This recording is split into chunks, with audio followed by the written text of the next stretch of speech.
Traffic. Traffic. WESTPAC 1, WESTPAC 2, WESTPAC base. Go ahead. Northern officer trying to call you for a job on Grahamstown, so you might want to call them up on the GRN.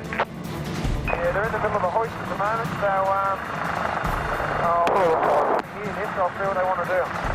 Roger that. Forward 5. 4, 3, 2, 1, hold. WESTPAC 1, WESTPAC portable. Shut up, Bulker. Required to leave here immediately. There's a car submerged at Grahamstown. There's 2 people in the car. Traffic. Mate, they've got to finish the hoist. They're clear for the radio machine. WESTPAC 1, WESTPAC 2.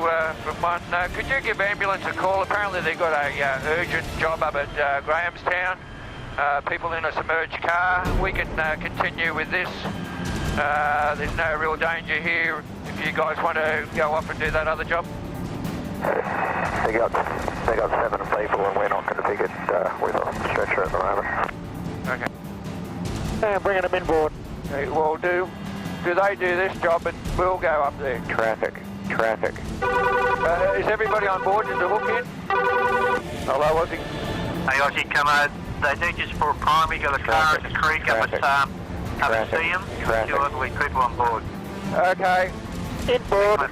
Clear to move off. WESTPAC 2, WESTPAC 1. WESTPAC 2 is moving over the car. Yeah, Roger, can you take over this job and we'll go off to the other one up at Seam? Apparently it's more urgent, it's more life-threatening. Yeah, copy that. Traffic. In a situation where people have been washed off a road, off a bridge, in a motor vehicle, that there was only minutes available for them to survive. And so if they were going to be given a chance of survival, that we had to go now. And so that's why the decision was made that we would depart the scene, we'd pick up paramedics and search for the couple in the four-wheel drive.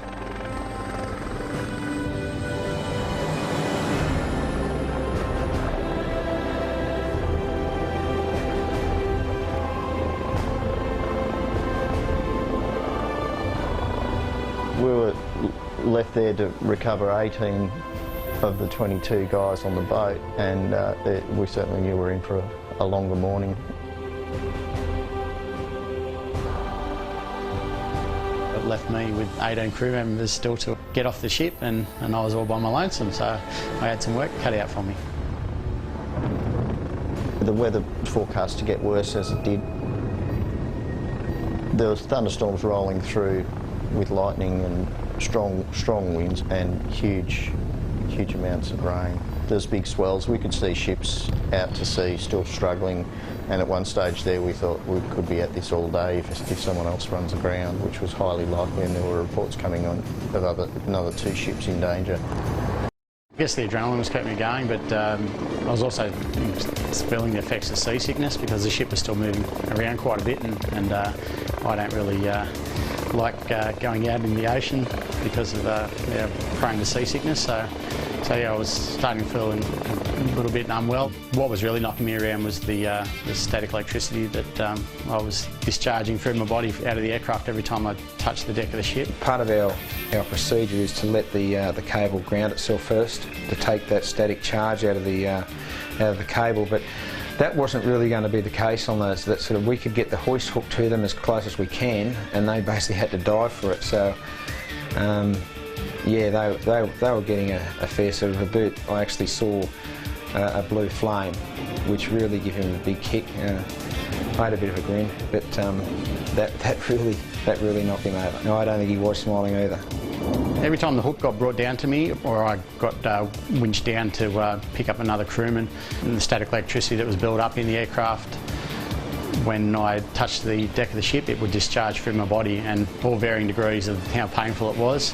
Sometimes it wasn't too bad, other times it just knocked me flat on my back, and it really hurt. So, anyone's ever been, shocked by electricity, I guess, just runs straight through your body, and yeah, it makes you feel very nauseous, and yeah, it's quite painful. So yeah, I don't recommend it to anybody.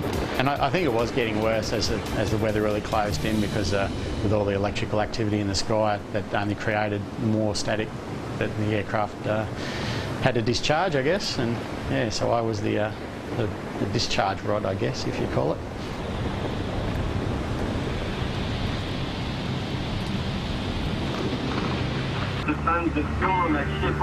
Back on the coast, the rescues are coming thick and fast. Angel 2 and her crew are working like a well-oiled machine. I have the hook in hand, ready to come up, and you just want to back up.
With the helicopter, if you get a big wave that hits the helicopter, the water can actually go in the engine intake and flame the engine out.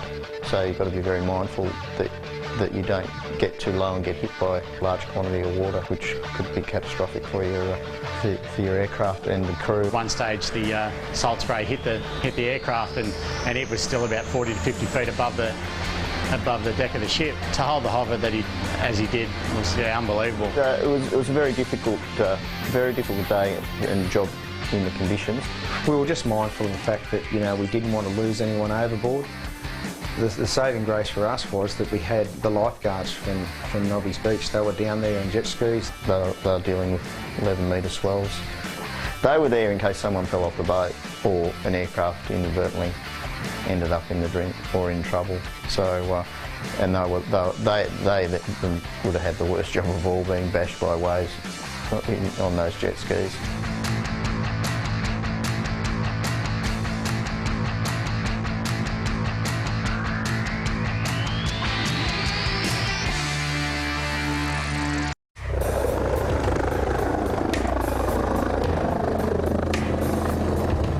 With the weather closing in, Angel 2's crew is tiring, and Glenn is to the point of exhaustion. Oh, the utmost admiration for both of them.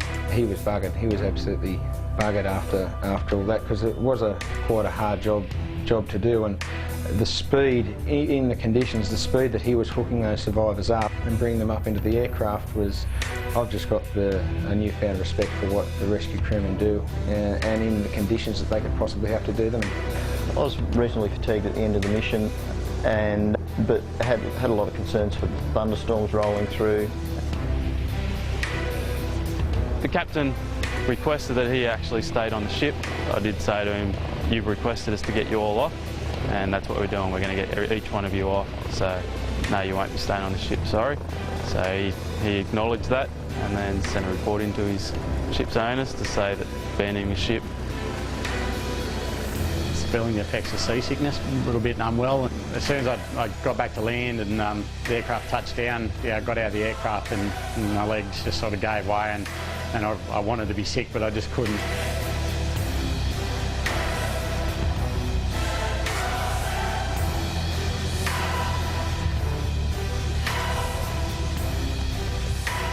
You all right, Glenn? Worn out, Glenn. Worn out. Good job you can get an ambulance and get you sorted out, mate. Well done, Glenn.